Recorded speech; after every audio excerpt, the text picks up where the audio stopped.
আপনাদের জীবনের গল্প নিয়ে আমাদের ক্যামেরার সামনে আছে এক অসহায় আপু। তার কাছ থেকে জানতে চাই তার জীবনের গল্প। আসসালামু আলাইকুম আপু, কেমন আছো? ওয়ালাইকুম সালাম, ভালো আছি। আপনারা কেমন আছেন? আলহামদুলিল্লাহ ভালো আছি। তোমার নাম কি আপু? রূপালী। রূপালী। বাড়ি কোথায়? চাপাই। চাপাই না, রাজশাহী চাপাই। হ্যাঁ। আচ্ছা, তোমার পরিবারে কে কে আছে? আমার পরিবারে কেউ নেই, আমি একাই।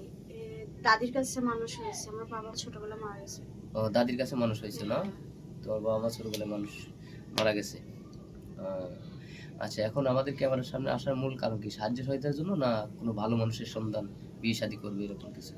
ভালো মানুষের ইয়েদের জন্য তো আসছি, যেন একটা ভালো মানুষ পেলে সংসার করতে পারি সেরকম।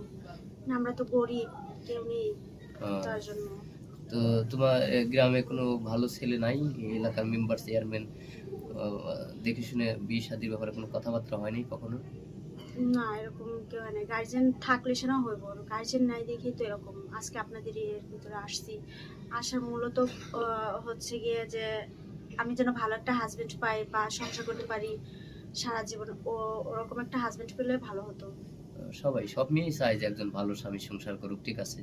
আবার সব ছেলেই চায় একজন ভালো বউ পায়। তো গ্রামে তো মনে করেন তোমাদের ওখানে কি যৌতুক প্রথা বেশি চলে নাকি? হ্যাঁ, এরকমটাই চলে। যৌতুক ছাড়া বিয়ে শাদী হয় না? না। দেখতে শুনতে খুব সুন্দর। তোমার মতো মেয়েকে যৌতুক ছাড়া যে কোনো ছেলে বিয়ে করবে, ঠিক আছে। আমি বিয়ে না করলে আমি প্রস্তাব দিতাম, কিন্তু যেহেতু আমার বউ আছে এখন তো সম্ভব না, এত সুন্দর একটা মেয়ে। তো যাই হোক, দর্শক বিন্দু আছে, দেখি কোনো ব্যক্তি তোমার জন্য মানে পাওয়া যায় কিনা। আমরা ভিডিওটা পাবলিক করব, তো তোমাকে অনেকেই চাইবে, তো তোমার পার্সোনাল ফোন নাম্বার দাও। আমি ফোন ইউজ করি না, ফোন খাইতেই পারি না, ফোন কোথেকে কিনবো? তাই নাকি? মানে ফোন, মানে ফোন কেনার টাকা নাই? না। আহ, এখন কি এই সমস্ত কথা কেউ বিশ্বাস করে? আহ, একটা ফকিরেরই তো একটা ফোন আছে। থাকে ঠিক আছে, কিন্তু আমি তো কোনো কাজ টাজ করতে পারি না, দাদির কাছে মানুষ হয়েছি, তাহলে আমি ফোন কিনবো কি দিয়ে? ফকিরি করে ফোন থাকা স্বাভাবিক, কারণ ফকিরি তো ভালোটা ইনকাম করে, তুমি তার ভিক্ষা করতে পারবে না নাকি? সরি, কিছু মনে করো না, তোমার সাথে মজা করলাম, কারণ তুমি হয়তো একজন অসহায় মানুষ। কষ্ট নিও না, হ্যাঁ। আমরা চেষ্টা করবো, ঠিক আছে। তো যাই হোক, এখন মনে করো যে অনেকে দেশ বিদেশ প্রবাসী ভাইরে আছে, অনেকের দ্বারা বয়স বেশি হয়েছে, যে 35-40, এমন কোনো ব্যক্তি হয়তো মানুষ ভালো, যে তোমাকে চায় বা বিয়ে করতে চায়, তো তুমি কি রাজি আছো?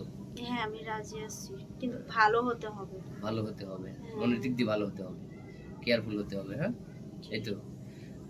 তাছাড়াও তোমার একটা স্বপ্ন আছে না, যে তুমি এত সুন্দর একটা মেয়ে, একটা স্মার্ট ছেলে তোমার প্রয়োজন নাই?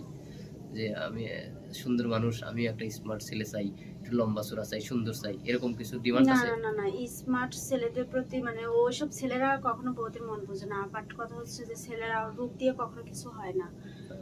আচ্ছা, আমি চাচ্ছি যে আমার হাজবেন্ড হবে সে যেমনই থাকুক, শুধু আমাকে কেয়ারফুল করবে, মানে আমাকে কেয়ার করবে, লাভ করবে, এটাই।